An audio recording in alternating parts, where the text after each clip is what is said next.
Friends, ladies and gentlemen, I am Dr. Ishwaramurthy. Today we will discuss what's the role of flexible endoscopy in the field of GI oncology. Endoscopy is nowadays like medical, surgical, radiation oncology is going to be a linchpin in my opinion as far as the management of any GI cancer for that matter, because it is not only helps in the diagnosis, but also it is going to help during the surgery, post-operatively also for a surveillance or management of all the complications.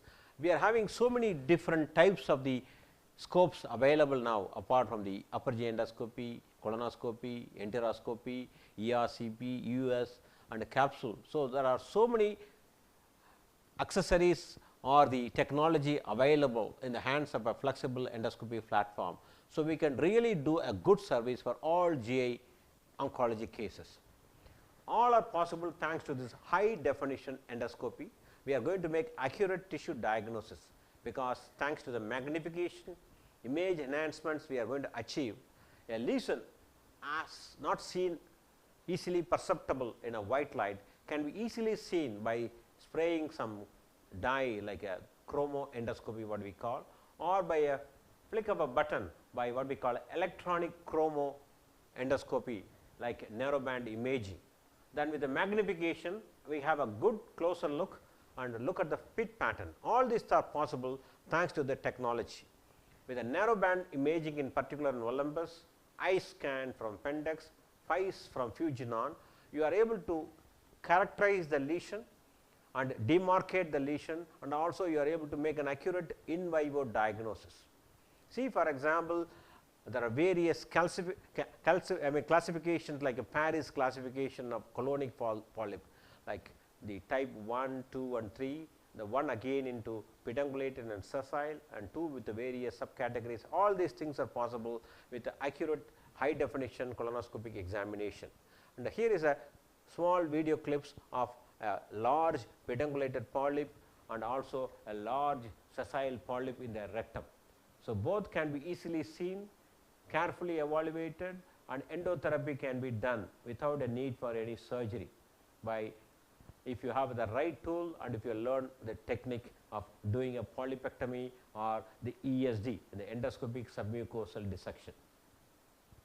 And the next important thing is, I told you already the importance of this kudos pit pattern classification.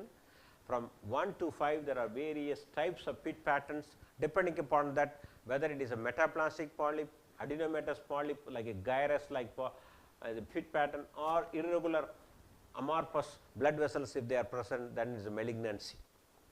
Also nowadays we are, as a flexible platform, the colonoscopy, we will be able to see the lesion thanks to the endobrain, the artificial intelligence. We will be able to see with a very high probability of making a diagnosis without a need for even a biopsy with the endomicroscopy. And Barrett's esophagus also same thing. We are not only able to accurately measure not only the longitudinal length, circumferential length of this lesion, where is the dysplasia, high grade, low grade, where to target the biopsy, and how to excise. All advancements are now made with a flexible endoscopic platform. Coming to the ERCP and EUS, in ERCP now thanks to the spyglass, we are able to navigate right into the pancreatic and biliary tree by putting another spy scope inside, and we are able to take a biopsy even deep inside the bile duct. So, that is all nowadays is going to be a reality, and a direct visualization of the lesion, accurate diagnosis are the thing, and recent things like a spy discover with a spy bite forceps, you are able to just navigate there, and with a spy bite forceps you will be able to take a lesion biopsy also possible. You can come back when you see a lesion like this, then you are able to make an accurate diagnosis possible. Like if you see a lesion, then you are able, and if you are able to see, you can irrigate and go for a biopsy.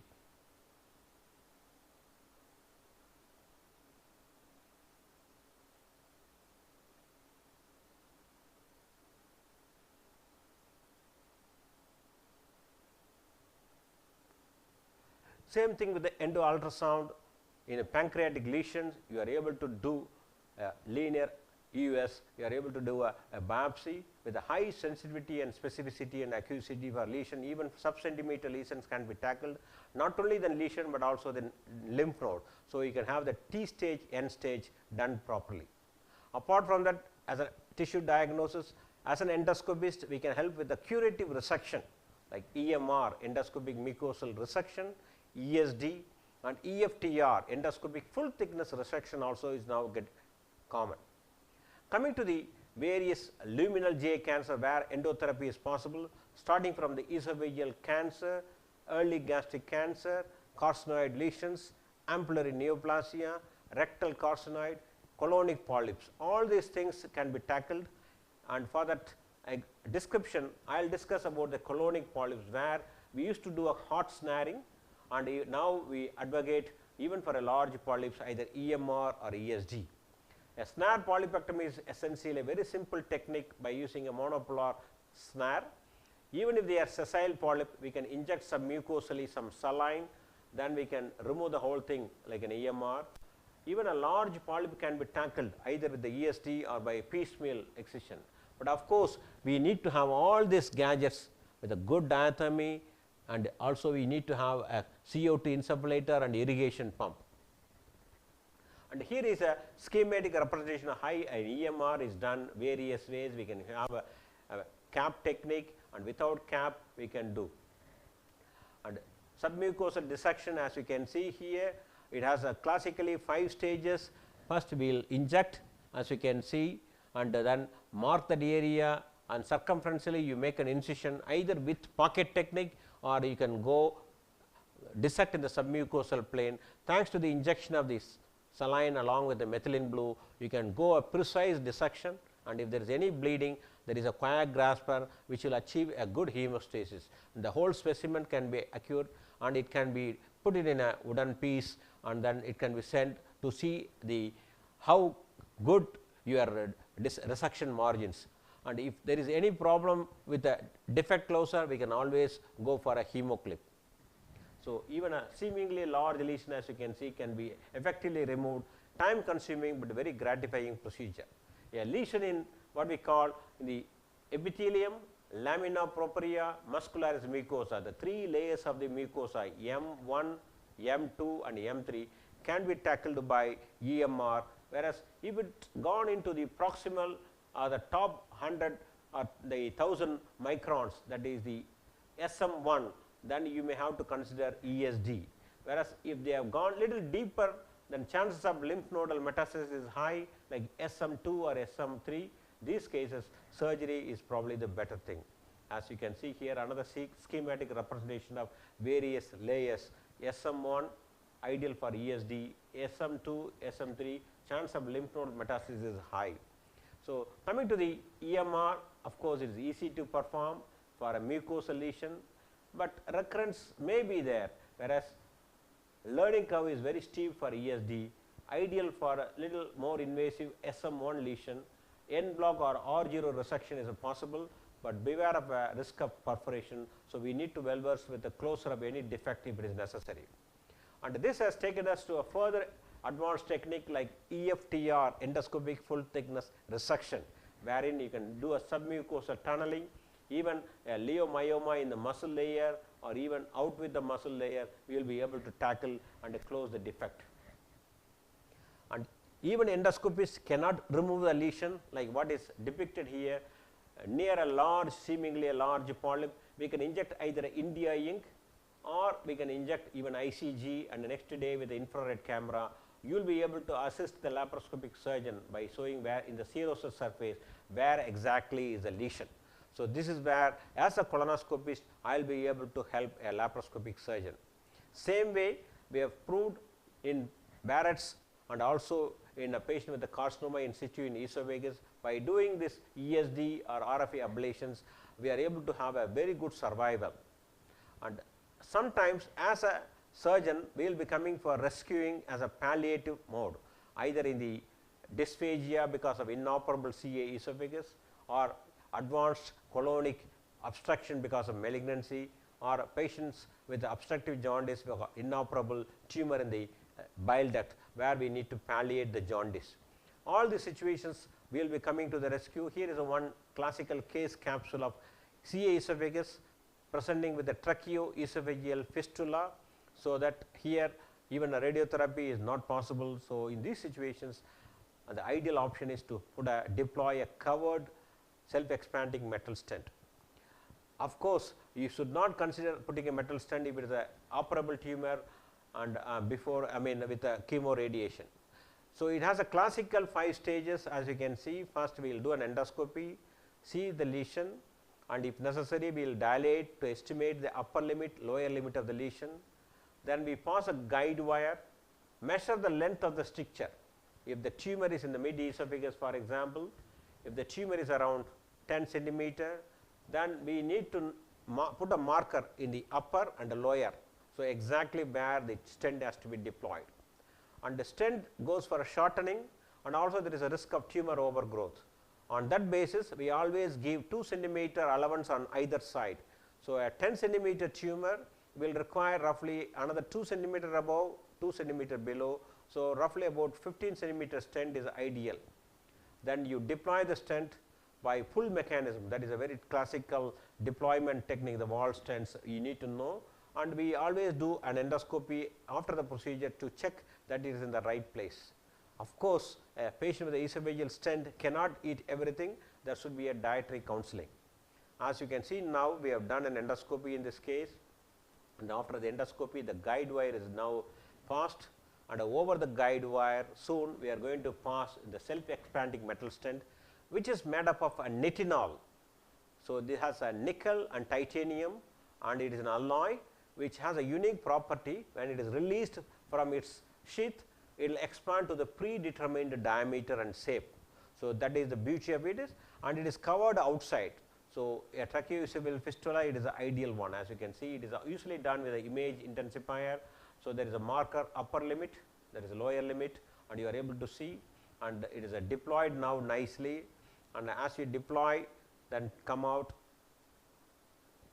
and allow the patient to have an X-ray chest next day, and allow them a liquid diet for a few days until the stent expands. Usually the stent configuration does not cause any risk of stent migration, but there are some innovations available now even to avoid this seemingly immediate complication. Like for example, this patient today you put, next day you find the stent migrated into the stomach, sorry state, but still this you can still retrieve. You can pull the stent gradually and it will come to the space where it should be. Then you can put something like a viscose clip or a hemo clip or a stitch in the top end to retain it at least for the next few days until it matures and has some purchase on the neighboring tissue. So, this is what is being done here, and later delayed complications are all mentioned. Tumor ingrowth if you use a uncovered stent, tumor overgrowth if you use a shorter stent, and also stent blockage. So, these are all the problems you need to understand. So, now the stent is slowly replaced in the place it has to be, and it has to be fixed with a hemo clip, and here is a case of a tumor overgrowth. So, these are all problems we need to face it and treat it. Colonic stenting is nowadays, even though it is been advocated as avoiding a colostomy in a patient who are operable cancer with an obstruction, but in my opinion it has to be reserved only as a palliation, especially when surgery is deemed not possible. So, here you can put what we call through the colonoscopy. There is a stent, uncovered stent is available, 18 millimeter diameter, usually a rectosigmoid or a low sigmoid tumors. It is a good palliation patient can have. Same principle can be applied for any tight malignant biliary strictures or pancreatic cancer patients also can be operated. Nowadays, and endoscopies help by giving endobiliary radiofrequency ablation with all these innovations. And the APC, organ plasma coagulation, is a very important treatment, and especially in these conditions the radiation proctitis is one classical example. And if you have a patient with a lower GA bleeding because of this florid radiation proctitis with the telangiectatic vessels, then we can brush like a brushing with the diathermy, then you can do the APC, and that is quite a gratifying result you can get. And these are the emerging technology. As an endoscopist, we can help all the oncologists with a good diagnostic spectrum with all these things like a laser confocal endomicroscopy, full spectrum colonoscopy, and all these things are available. And even in the therapeutic front, we have a third space surgery and a lamp stent in particular. It helps to do a lot of advanced procedure like draining the hepatic duct. Hepatico-gastrostomy is possible where you are not able to access the bile duct from below. So, ladies and gentlemen, as an endoscopist, we are not only able to give you a good tissue diagnosis, accurate staging, we are able to achieve in early cancer some curative resection or consider some palliation, but also if there is any problem or complications, we can come with a rescue, putting some stents and trying to avoid any further surgery. For all these things, as a surgeon, we need to have an interest in this field with the various platforms where we can get ourselves trained, because like laparoscopic surgery and the endoscopic surgery is also vastly advancing. So, in my opinion, flexible endoscopy platform is the future. So, there is no scope, I think, for anybody in the future without a flexible scope. Thank you.